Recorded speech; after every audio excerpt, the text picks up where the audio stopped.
Hello, Michael Whitehouse here. Before we begin tonight's episode of Sinister Pages, I wanted to thank all of our patrons who keep the lights on at Ghastly Tales, helping to fund our various podcasts and other projects.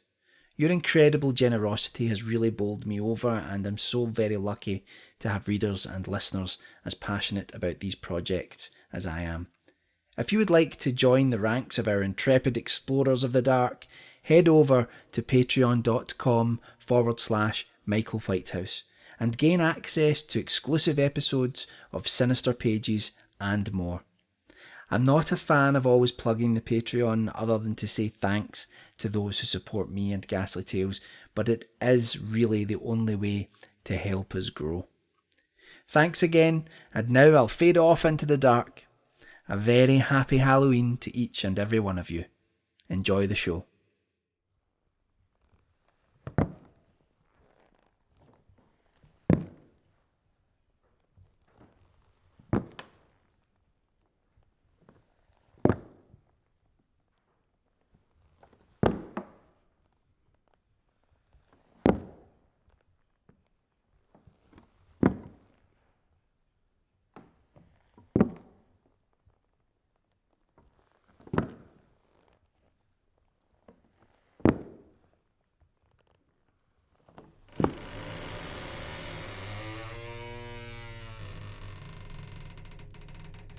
Thank you for joining me here at my great library. You certainly are brave to return time and time again to peruse these sinister pages. And tonight is a most apt night for a story. As Halloween approaches, we shall read from one of the masters of the macabre, a tale which terminates no less in the dark embrace of a sombre October. Let us open this book and dive in as we read H.P. Lovecraft's Cool Air. You ask me to explain why I am afraid of a draught of cool air, why I shiver more than others upon entering a cold room, and seem nauseated and repelled when the chill of evening creeps through the heat of a mild autumn day. There are those who say I respond to cold as others do to a bad odour, and I am the last to deny the impression. What I will do is to relate the most horrible circumstance I ever encountered, and leave it to you to judge whether or not this forms a suitable explanation of my peculiarity. It is a mistake to fancy that horror is associated inextricably with darkness, silence, and solitude. I found it in the glare of mid-afternoon, in the clangour of a metropolis, and in the teeming midst of a shabby and commonplace roaming house with a prosaic landlady and two stalwart men by my side. In the spring of 1923 I had secured some dreary and unprofitable magazine work in the city of New York, and being unable to pay any substantial rent, began drifting from one cheap boarding establishment to another in search of a room which might combine the qualities of decent cleanliness, endurable furnishings, and very reasonable price. It soon developed that I had only a choice between different evils, but after a time I came upon a house in West 14th Street which disgusted me much less than the others I had sampled. The place was a 4-storey mansion of brown stone, dating apparently from the late 40s and fitted with woodwork and marble, whose stained and sullied splendour argued a descent from high levels of tasteful opulence. In the rooms, large and lofty, and decorated with impossible paper and ridiculously ornate stucco cornices, there lingered a depressing mustiness and hint of obscure cookery, but the floors were clean, the linen tolerably regular, and the hot water not too often cold or turned off, so that I came to regard it as at least a bearable place to hibernate till one might really live again. The landlady, a slatternly, almost bearded woman named Herrero, did not annoy me with gossip or with criticisms of the late burning electric light in my third-floor front hall room, and my fellow lodgers were as quiet and uncommunicative as one might desire, being mostly a little above the coarsest and crudest grade. Only the din of street cars in the thoroughfare below proved a serious annoyance. I had been there about 3 weeks when the first odd incident occurred. One evening, at about 8, I heard a spattering on the floor and became suddenly aware that I had been smelling the pungent odour of ammonia for some time. Looking about, I saw that the ceiling was wet and dripping, the soaking apparently proceeding from a corner on the side toward the street. Anxious to stop the matter at its source, I hastened to the basement to tell the landlady, and was assured by her that the trouble would quickly be set right. "Dr. Munoz!" she cried as she rushed upstairs ahead of me. "He has spilt his chemicals. He's too sick for a doctor himself, sicker and sicker all the time, but he will not take any other help. He is very strange in his sickness. All day he takes funny smelling baths, and he cannot get excited or warm. He does all his own housework. He doesn't work as a doctor now, but he was great once. His little room is full of bottles and machines.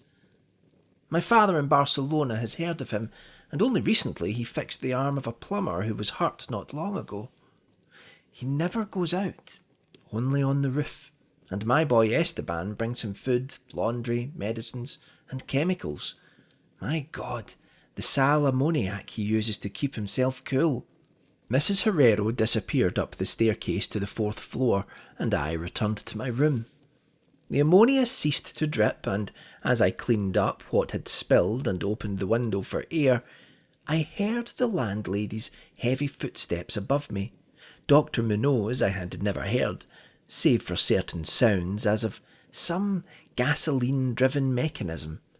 Since his step was soft and gentle, I wondered for a moment what the strange affliction of this man might be, and whether his obstinate refusal of outside aid were not the result of a rather baseless eccentricity.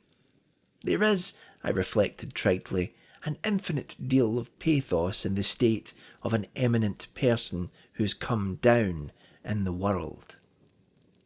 I might never have known Dr. Munoz had it not been for the heart attack that suddenly seized me one forenoon as I sat writing in my room. Physicians had told me of the danger of those spells, and I knew there was no time to be lost, so remembering what the landlady had said about the invalid's help of the injured workman, I dragged myself upstairs and knocked feebly at the door above mine. My knock was answered in good English by a curious voice some distance to the right, asking my name and business, and these things being stated, there came an opening of the door next to the one I had sought.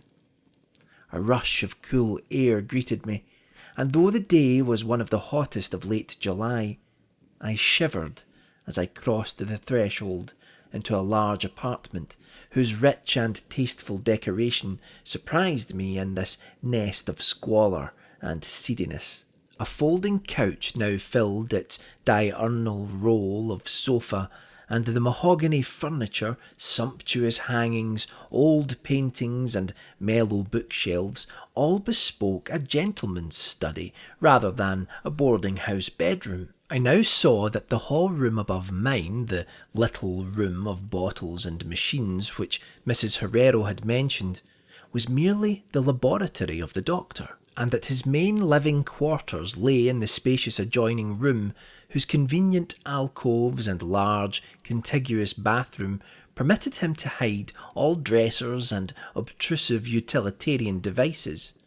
Dr. Munoz most certainly was a man of birth, cultivation, and discrimination. The figure before me was short but exquisitely proportioned, and clad in somewhat formal dress of perfect cut and fit. A high-bred face of masterful though not arrogant expression was adorned by a short iron-grey full beard, and an old-fashioned pince-nez shielded the full, dark eyes and surmounted an aquiline nose which gave a Moorish touch to a physiognomy otherwise dominantly Celtiberian. Thick, well-trimmed hair that argued the punctual calls of a barber was parted gracefully above a high forehead, and the whole picture was one of striking intelligence and superior blood and breeding. Nevertheless, as I saw Dr. Munoz in that blast of cool air, I felt a repugnance which nothing in his aspect could justify. Only his lividly inclined complexion and coldness of touch could have afforded a physical basis for this feeling, and even these things should have been excusable considering the man's known physical challenges. It might, too, have been the singular cold that alienated me, for such chilliness was abnormal on so hot a day, and the abnormal always excites aversion, distrust, and fear. But repugnance was soon forgotten in admiration, for the strange physician's extreme skill at once became manifest despite the ice-coldness and shakiness of his bloodless-looking hands.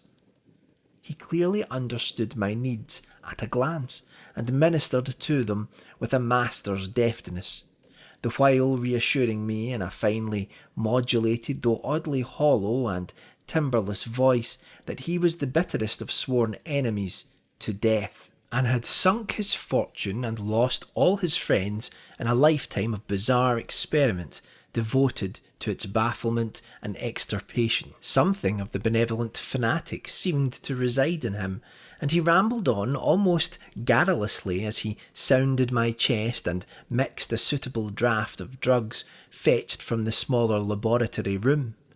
Evidently he found the society of a well-born man a rare novelty in this dingy environment, and was moved to unaccustomed speech as memories of better days surged over him. His voice, if queer, was at least soothing, and I could not even perceive that he breathed as the fluent sentences rolled urbanely out. He sought to distract my mind from my own seizure by speaking of his theories and experiments, and I remember his tactfully consoling me about my weak heart by insisting that will and consciousness are stronger than organic life itself, so that if a bodily frame be but originally healthy and carefully preserved, it may, through a scientific enhancement of these qualities, retain a kind of nervous animation, despite the most serious impairments, defects, or even absences in the battery of specific organs. He might, he half-jestingly said, some day teach me to live, or at least to possess some kind of conscious existence without any heart at all. For his part, he was afflicted with a complication of maladies requiring a very exact regimen which included constant cold. Any marked rise in temperature might, if prolonged, affect him fatally, and the frigidity of his habitation, some 55 or 50 degrees Fahrenheit, was maintained by an absorption system of ammonia cooling, the gasoline engine of whose pumps I had often heard in my own room below. Relieved of my seizure in a marvellously short while, I left the shivery place a disciple and a devotee of the gifted recluse. After that I paid him frequent overcoated calls, listening while he told of secret researches and almost ghastly results, and trembling a bit when I examined the unconventional and astonishingly ancient volumes on his shelves. I was eventually, I may add, almost cured of my disease for all time by his skilful ministrations. It seems that he did not scorn the incantations of the medievalists, since he believed these cryptic formulae to contain rare psychological stimuli which might conceivably have singular effects on the substance of a nervous system from which organic pulsations had fled. I was touched by his account of the aged Dr. Torres of Valencia, who had shared his earlier experiments with him through the great illness of 18 years before, whence his present disorders proceeded. No sooner had the venerable practitioner saved his colleague than he himself succumbed to the grim enemy he had fought. Perhaps the strain had been too great, for Dr. Munoz made it whisperingly clear, though not in detail, that the methods of healing had been most extraordinary, involving scenes and processes not welcomed by elderly and conservative Galens. As the weeks passed, I observed with regret that my new friend was indeed slowly but unmistakably losing ground physically, as Mrs. Herrero had suggested. The livid aspect of his countenance was intensified. His voice became more hollow and indistinct, his muscular motions were less perfectly coordinated, and his mind and will displayed less resilience and initiative. Of this sad change he seemed by no means unaware, and little by little his expression and conversation both took on a gruesome irony which restored in me something of the subtle repulsion I had originally felt. He developed strange caprices, acquiring a fondness for exotic spices and Egyptian incense, till his room smelled like the vault of a sepulchred pharaoh in the Valley of Kings. At the same time, his demands for cold air increased, and with my aid he amplified the ammonia piping of his room and modified the pumps and feed of his refrigerating machine till he could keep the temperature as low as 34 or 40 degrees, and finally even 28 degrees.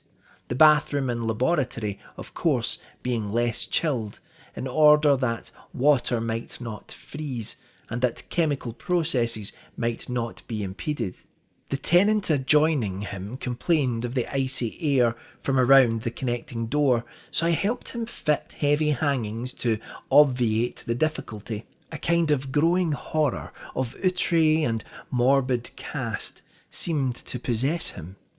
He talked of death incessantly, but laughed hollowly when such things as burial or funeral arrangements were gently suggested.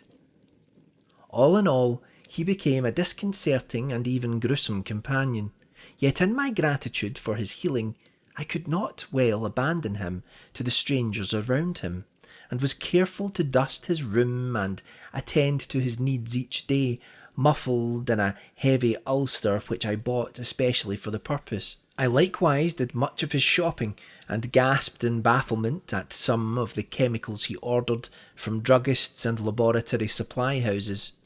An increasing and unexplained atmosphere of panic seemed to rise around his apartment. The whole house, as I have said, had a musty odour, but the smell in his room was worse, and in spite of all the spices and incense and the pungent chemicals of the now incessant baths which he insisted on taking unaided, I perceived that it must be connected with his ailment, and shuddered when I reflected on what that ailment might be.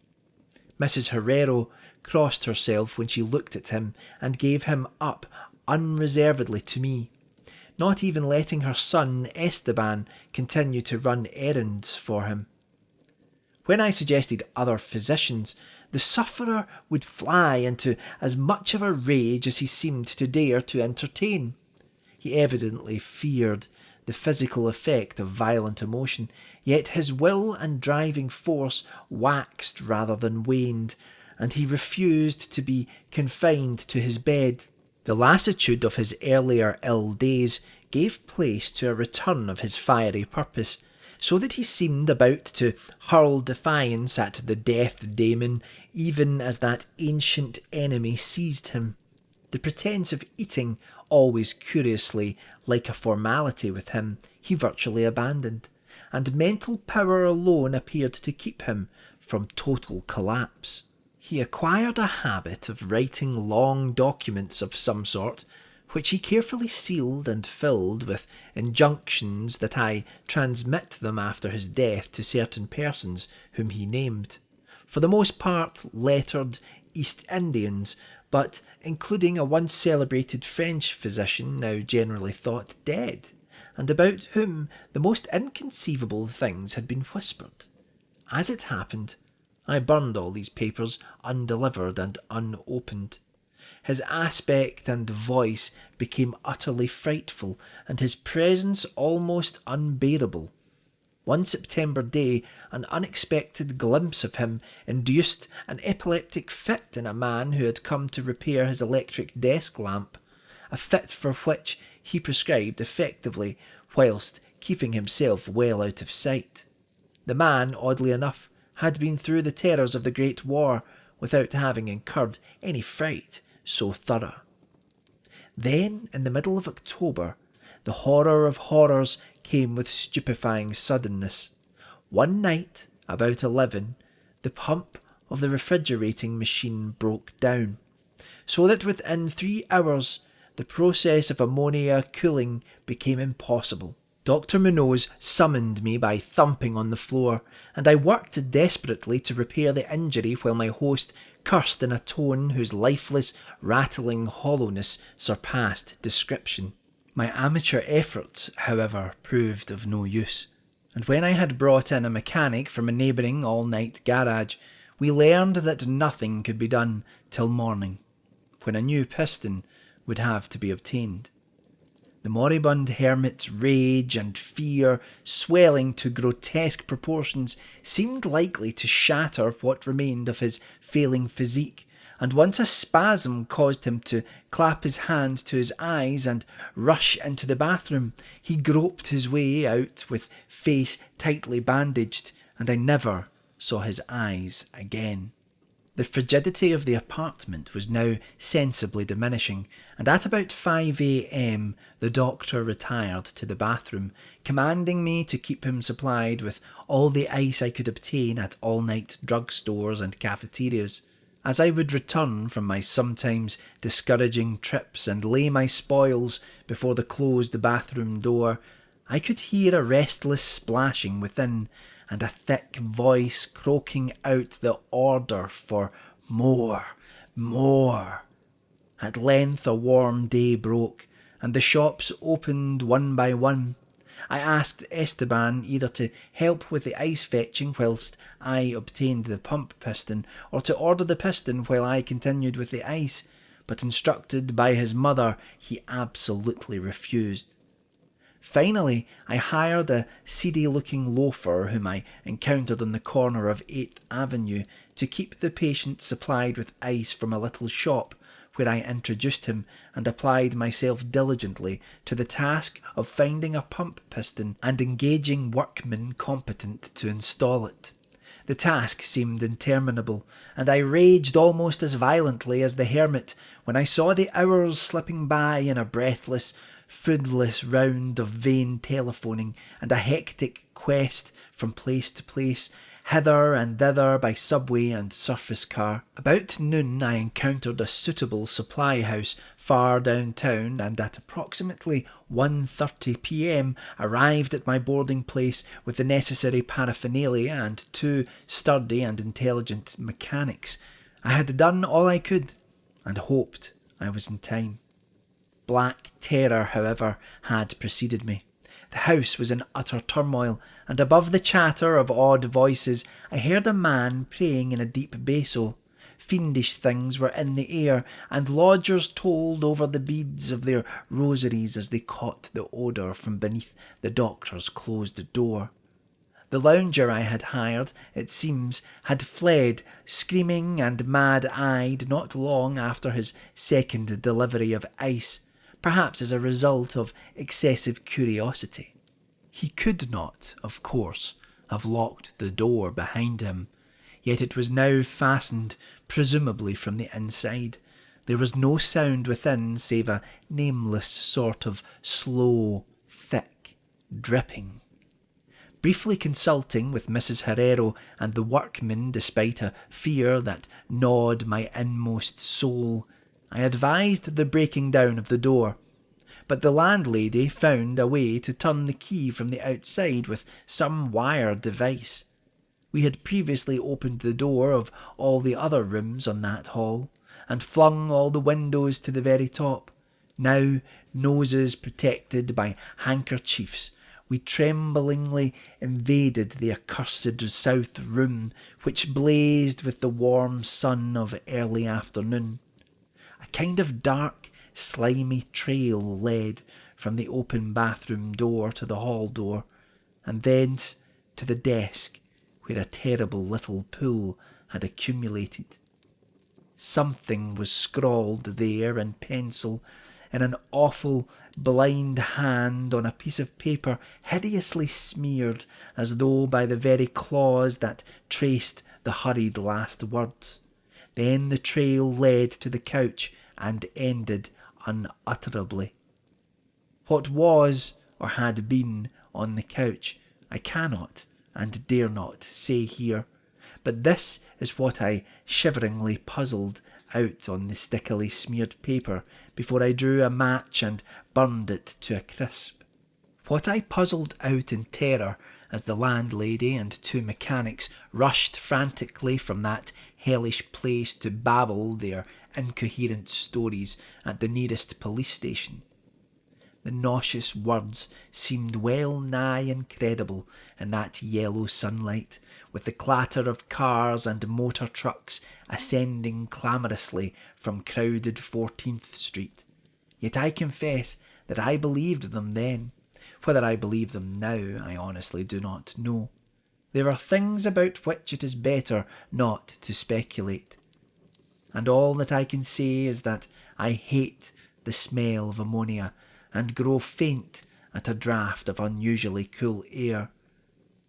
The end, ran that noisome scrawl, is here.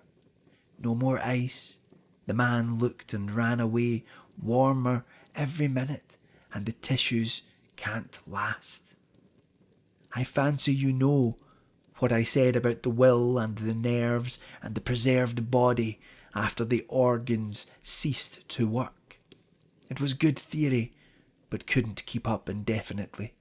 There was a gradual deterioration I had not foreseen. Dr. Torres knew, but the shock killed him. He couldn't stand what he had to do. He had to get me in a strange, dark place when he minded my letter and nursed me back, and the organs never would work again. It had to be done my way, artificial preservation.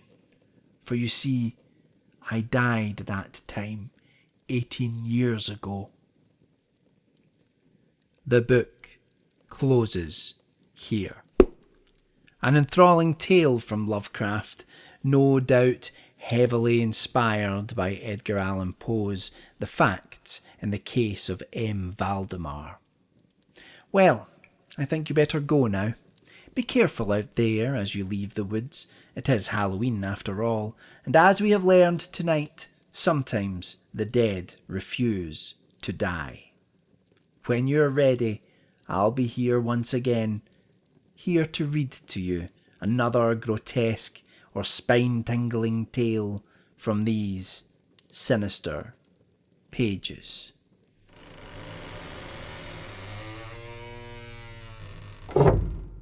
Sinister Pages is a Ghastly Tales production, adapted and performed by Michael Whitehouse with artwork from Alan Graham. If you would like to support the show and any of Ghastly Tales' other projects, please consider contributing to our Patreon at patreon.com/Michael Whitehouse. Details in the show notes below. Thanks for listening.